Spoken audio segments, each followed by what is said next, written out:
सद्गुरु की कृपा और श्रीहरि के आशीर्वाद से आज हम प्रवेश कर रहे हैं पुराणों के अमृत समुद्र में ब्रह्मा पुराण के एक दिव्य अध्याय में। यह वह प्रसंग है जिसमें वर्णन है पुरुषोत्तम क्षेत्र के पावन मत्स्य माधव और श्वेत माधव के दर्शन की महिमा, समुद्र में पवित्र स्नान और मार्जन की विधि, अष्टाक्षर मंत्र नमो नारायणाय की महत्ता और भगवान नारायण की पूजन विधि का विस्तृत वर्णन। कहा गया है, पुरुषोत्तम क्षेत्र में मत्स्य माधव के दर्शन मात्र से मनुष्य के अनगिनत पाप नष्ट हो जाते हैं और वह वैकुंठ धाम को प्राप्त होता है। यह कथा हमें केवल विधि नहीं सिखाती, बल्कि यह दर्शाती है कि श्रद्धा, भक्ति और शास्त्र सम्मत आचरण से मनुष्य जीवन की दुर्लभ सिद्धि पा सकता है। यहाँ हर क्रिया, चाहे वह समुद्र स्नान हो, तर्पण हो या अष्टाक्षर मंत्र का जप, सिर्फ कर्म नहीं बल्कि परमेश्वर से मिलन का एक माध्यम है। तो आइए हम इस अध्याय की यात्रा आरंभ करें। समुद्र की लहरों, मंदिर की घंटियों और मंत्रों की गूंज के बीच जहां कथा खुलती है भगवान मत्स्य माधव के अद्भुत स्वरूप से। ब्रह्मा जी कहते हैं, श्वेतमाधव का दर्शन करके उनके समीप ही मत्स्य माधव का दर्शन करे। जो भगवान पहले एकार्णव के जल में मत्स्य रूप धारण करके वेदों का उद्धार करने के लिए रसातल में स्थित थे, वे ही मत्स्य माधव कहलाते हैं। वे भगवान के आदि अवतार हैं। पहले पृथ्वी का चिंतन करके उस पर प्रतिष्ठित हुए भगवान को प्रणाम करे। ऐसा करने से मनुष्य सब दुखों से मुक्त हो जाता है और उस वैकुंठ धाम में जाता है जहां साक्षात भगवान श्रीहरि विराजमान रहते हैं। मुनिवरों, इस प्रकार मैंने मत्स्य माधव के महात्म्य का वर्णन किया। मुनियों ने कहा, भगवन, समुद्र में जो मार्जन और स्नानदान आदि किया जाता है उसका फल बतलाइए। ब्रह्मा जी बोले, मुनिवरों, मार्जन की विधि सुनो। मार्कंडेय का स्नान पूर्वाहन काल में उत्तम माना गया है। विशेषत चतुर्दशी को उसमें किया हुआ स्नान सब पापों का नाश करने वाला है। समुद्र का स्नान सब समय उत्तम होता है, विशेषतः पूर्णिमा को उसमें स्नान करने से अश्वमेध यज्ञ का फल मिलता है। मार्कंडेय, अक्षयवट, श्रीकृष्ण, बलराम, समुद्र तथा इंद्रद्युम्न ये पुरुषोत्तम क्षेत्र के 5 तीर्थ हैं। जब ज्येष्ठ मास की पूर्णिमा को ज्येष्ठा नक्षत्र हो तब विशेष रूप से तीर्थराज समुद्र की यात्रा करनी चाहिए। उस समय मन, वाणी और शरीर से शुद्ध हो, भगवान में मन लगाए रहे और कहीं मन को न ले जाए। सब प्रकार के द्वंद्वों से मुक्त रहे, राग और द्वेष को दूर कर दे। कल्पवृक्ष वट बहुत रमणीय स्थान है, वहां स्नान करके एकाग्र चित्त से 3 बार भगवान जनार्दन की परिक्रमा करे। उनके दर्शन से 7 जन्मों के पापों से छुटकारा मिल जाता है। प्रचुर पुण्य तथा अभीष्ट गति की प्राप्ति होती है। प्रत्येक युग के अनुसार वट के नाम और प्रमाण बतलाए जाते हैं। वट, वटेश्वर, कृष्ण तथा पुराण पुरुष ये सत्य आदि युगों में क्रमशः वट के नाम कहे गए हैं।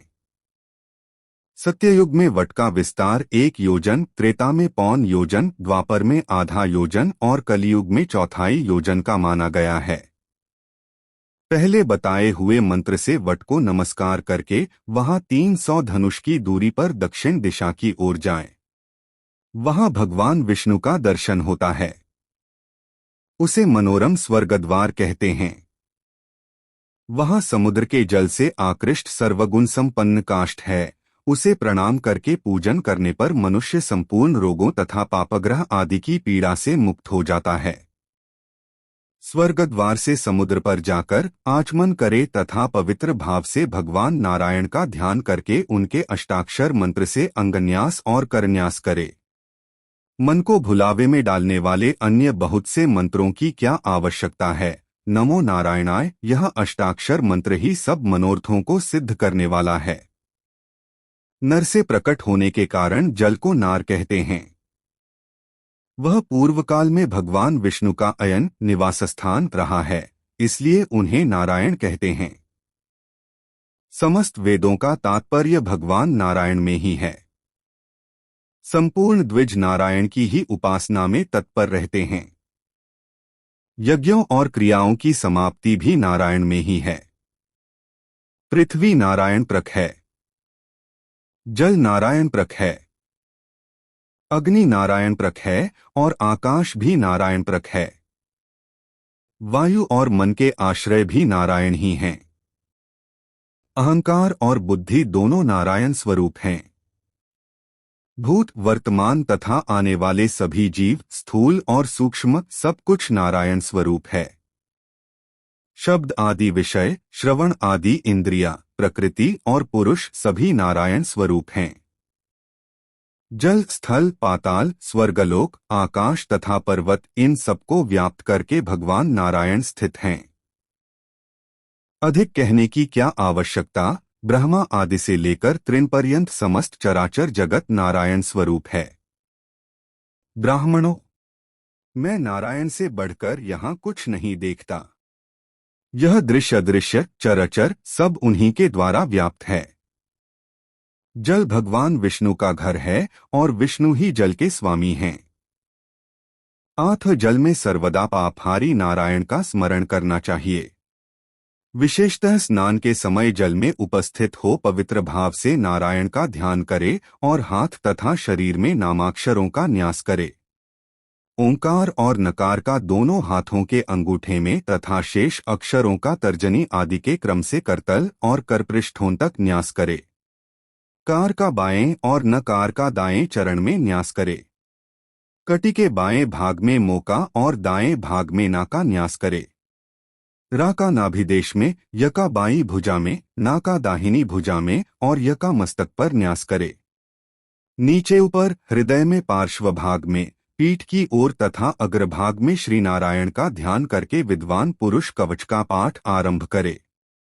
पूर्व में गोविंद, दक्षिण में मधुसूदन, पश्चिम की ओर श्रीधर, उत्तर में केशव, अग्रकोण में विष्णु, नैऋत्य में अविनाशी माधव, वायव्य में ऋषिकेश, ईशान में वामन, नीचे वाराह और ऊपर भगवान त्रिविक्रम मेरी रक्षा करें।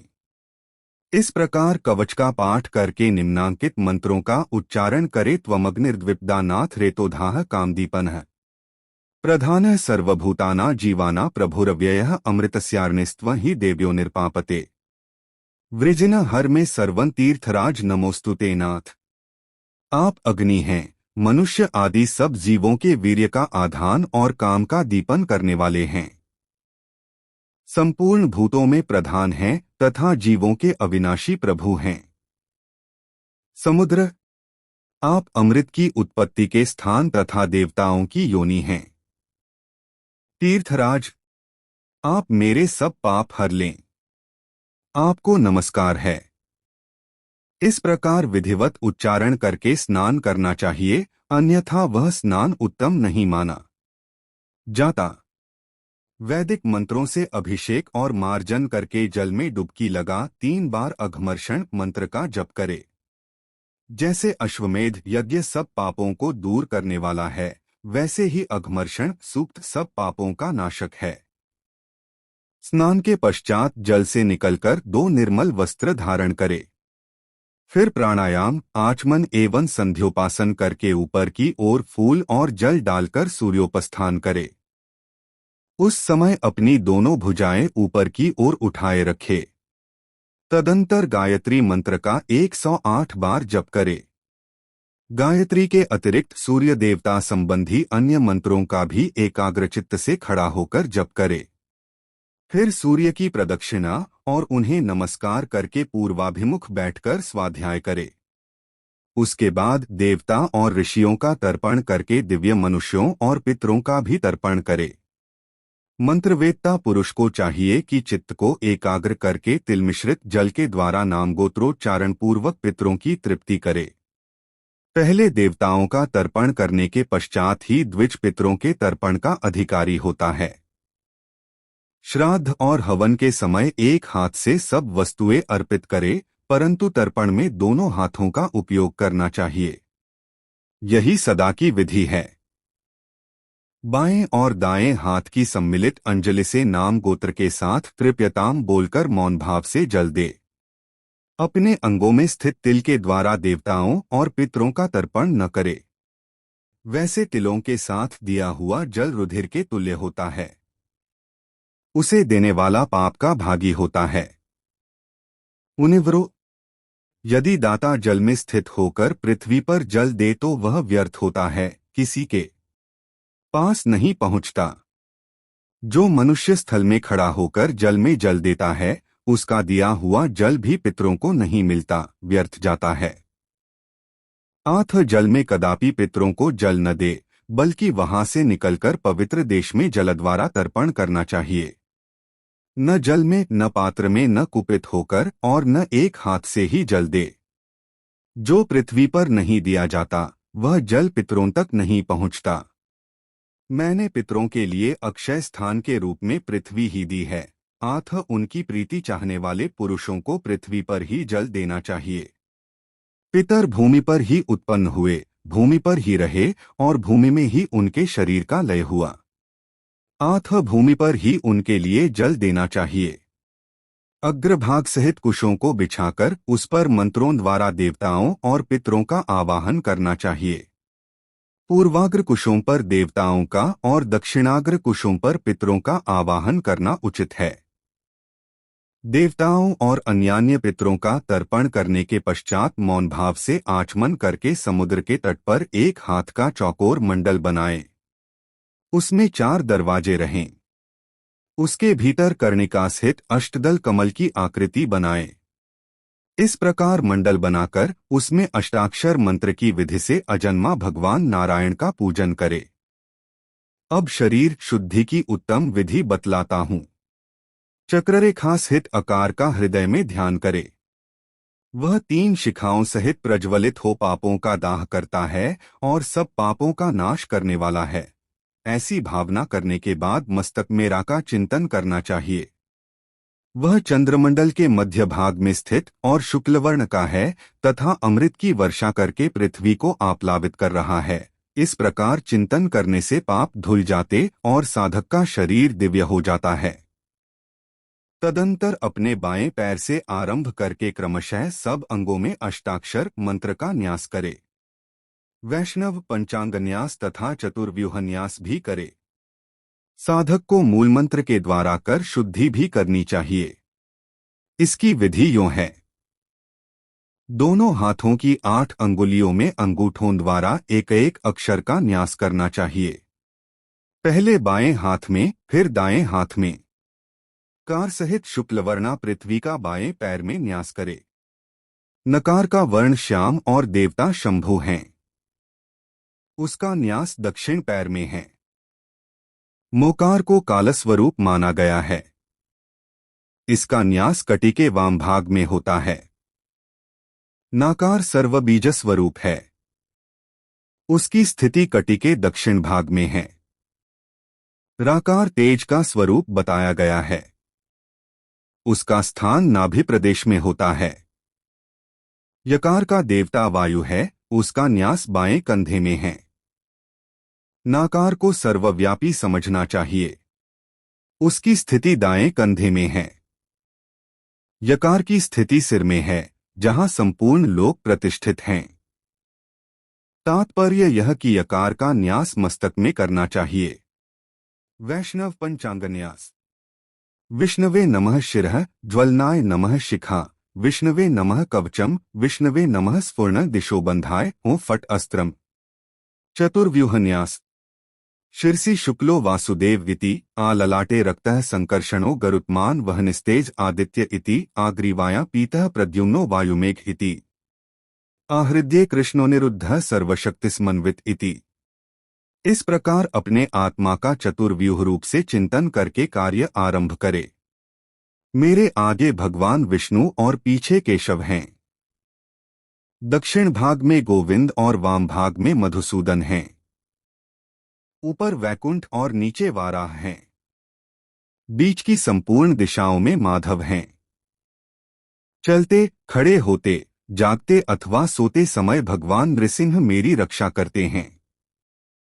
मैं वासुदेव स्वरूप हूँ। इस प्रकार विष्णुमय होकर पूजन आरंभ करे। अपने शरीर की भांति भगवान के विग्रह में भी संपूर्ण तत्वों का न्यास करे। प्रणव का उच्चारण करके शरीर पर जल के छींटे दे। फट का उच्चारण सब विघ्नों का निवारण करने वाला और शुभ माना गया है। वहां सूर्य, चंद्रमा, अग्नि, वायु और आकाश मंडल का चिंतन करे। कमल के मध्य भाग में विष्णु का न्यास करे। फिर हृदय में ज्योतिः स्वरूप कार का चिंतन करके कमल की कर्णिका में ज्योतिः स्वरूप सनातन विष्णु की स्थापना करे। फिर क्रमशः प्रत्येक दल में अष्टाक्षर मंत्र के एक एक अक्षर का न्यास करे। एक एक अक्षर के द्वारा तथा समस्त मंत्र के द्वारा भी पूजन करना अत्यंत उत्तम माना गया है। सनातन परमात्मा विष्णु का द्वादशाक्षर मंत्र से पूजन करे। इसके बाद भगवान का पहले हृदय में ध्यान करके बाहर कर्णिका में भी उनकी भावना करे। उनके ध्यान का स्वरूप इस प्रकार है। भगवान की 4 भुजाएं हैं। वे महान सत्वमय हैं। कोटि कोटि सूर्यों के समान उनके श्रीअंग की प्रभा है और वे महायोग स्वरूप, ज्योति स्वरूप एवं सनातन हैं। इसके बाद मन ही मन भगवान का स्मरण करते हुए मंत्रोच्चारण पूर्वक उनका आवाहन आदि करे। आवाहन मंत्र। मीनरूपो वराहश्च नरसिंहोऽथ वामनः। आयातु देवो वरदो मम नारायणोग्रतः नमो नारायणाय नमः। मीन, वराह, नरसिंह एवं वामन अवतारधारी वरदायक देवता भगवान नारायण मेरे सम्मुख पधारें। सच्चिदानंद स्वरूप श्री नारायण को बारंबार नमस्कार है। आसन मंत्र। कर्णिकाया सुपीठेत्र पद्मकल्पितमासन। सर्वसत्वहितार्थाय तिष्ठ त्वं मधुसूदन नमो नारायणाय नमः। यहाँ कमल की कर्णिका में सुंदर पीठ पर कमल का आसन बिछा हुआ है। मधुसूदन, सब प्राणियों का हित करने के लिए आप इस पर विराजमान हो। सच्चिदानंद स्वरूप श्री नारायण को बारंबार नमस्कार है। अर्घ्य मंत्र। त्रैलोक्यपतीनापत्ये देवदेवाय हृषिकेशाय विष्णवे नमः। नमो नारायणाय नमः। त्रिभुवनपतियों के भी पति, देवताओं के भी देवता, इंद्रियों के स्वामी भगवान विष्णु को नमस्कार है। सच्चिदानंद स्वरूप श्री नारायण को बारंबार नमस्कार है। पाद्य मंत्र। पाद्य पाद्योर्देव पद्मनाभ सनातन। विष्णु कमलपत्राक्ष गृहाण मधुसूदन। नमो नारायणाय नमः। देव पद्मनाभ, सनातन विष्णु, कमलनयन मधुसूदन, आपके चरणों में यह पाद्य पाव पखारने के लिए जल समर्पित है, आप इसे स्वीकार करें। सच्चिदानंद स्वरूप श्री नारायण को बारंबार नमस्कार है। मधुपर्क मंत्र। मधुपर्कम महादेव ब्रह्माद्यः कल्पितंतव मया निवेदितं भक्त्या गृहाण पुरुषोत्तम नमो नारायणाय नमः। महादेव, पुरुषोत्तम, ब्रह्मा आदि देवताओं ने आपके लिए जिसकी व्यवस्था की थी वही मधुपर्क मैं भक्तिपूर्वक आपको निवेदन करता हूँ, कृपया स्वीकार कीजिए। सच्चिदानंद स्वरूप श्री नारायण को बारंबार नमस्कार है। आचमनीय मंत्र। मंदाकिन्याः सितं वारि सर्वपापहरं शिवम्। गृहाणाचमनीय त्वं मया भक्त्या निवेदितं नमो नारायणाय नमः। भगवन, मैंने गंगा जी का स्वच्छ जल, जो सब पापों को दूर करने वाला तथा कल्याणमय है, आचमन के लिए भक्तिपूर्वक आपको अर्पित किया है, कृपया ग्रहण कीजिए। सच्चिदानंद स्वरूप श्री नारायण को नमस्कार है। स्नान मंत्र। त्वमापः पृथिवी चैव ज्योतिस्त्वं वायुरेव च। लोकेश वृत्तिमात्रेण वारिणा स्त्राप्याम्यहं नमो नारायणाय नमः।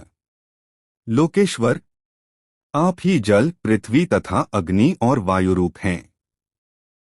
मैं जीवन रूप जल के द्वारा आपको स्नान कराता हूँ। सच्चिदानंद स्वरूप श्री नारायण को नमस्कार है। देवतत्व स्मायुक्त वस्त्र मंत्र। यज्ञवर्ण समन्वित स्वर्णवर्ण प्रभे देव वासी तव केशव। नमो नारायणाय नमः। मधुसूदन, आपके चरणों में यह पाद्य पाव पखारने के लिए जल समर्पित है, आप इसे स्वीकार करें। सच्चिदानंद स्वरूप श्री नारायण को बारंबार नमस्कार है। मधुपर्क मंत्र मधुपर्कं महादेव ब्रह्माद्यः कल्पितं मया निवेदितं भक्त्या गृहाण पुरुषोत्तम नमो नारायणाय नमः। महादेव पुरुषोत्तम ब्रह्मा आदि देवताओं ने आपके लिए जिसकी व्यवस्था की थी वही मधुपर्क मैं भक्तिपूर्वक आपको निवेदन करता हूँ, कृपया स्वीकार कीजिए। सच्चिदानंद स्वरूप श्री नारायण को बारंबार नमस्कार है। आचमनीय मंत्र मंदाकिन्याः सितं वारि सर्वपापहरं शिवम् गृहाणाचमनीय त्वं मया भक्त्या निवेदितं नमो नारायणाय नमः। भगवन मैंने गंगा जी का स्वच्छ जल जो सब पापों को दूर करने वाला तथा कल्याणमय है आचमन के लिए भक्तिपूर्वक आपको अर्पित किया है, कृपया ग्रहण कीजिए। सच्चिदानंद स्वरूप श्री नारायण को नमस्कार है। स्नान मंत्र त्वमापः पृथिवी चैव ज्योतिस्त्वं वायुरेव च लोकेश वृत्तिमात्रेण वारिणा स्त्राप्याम्यहं नमो नारायणाय नमः।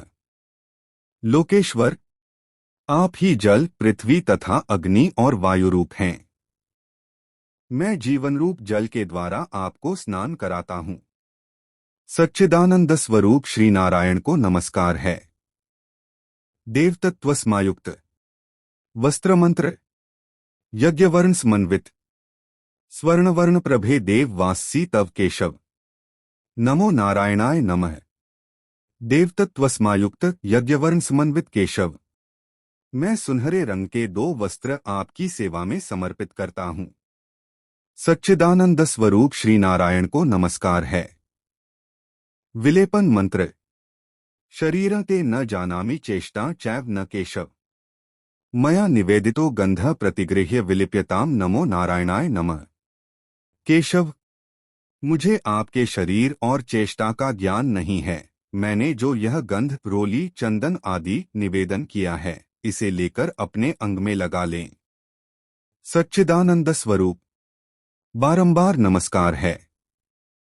यज्ञोपवीत मंत्र ऋग्यजुः सामंत्रेण त्रिवृतं सावित्री ग्रंथि संयुक्त मुपवीतन श्री नारायण को पद्मयोनिना तवाय नमो नारायणाय नमः।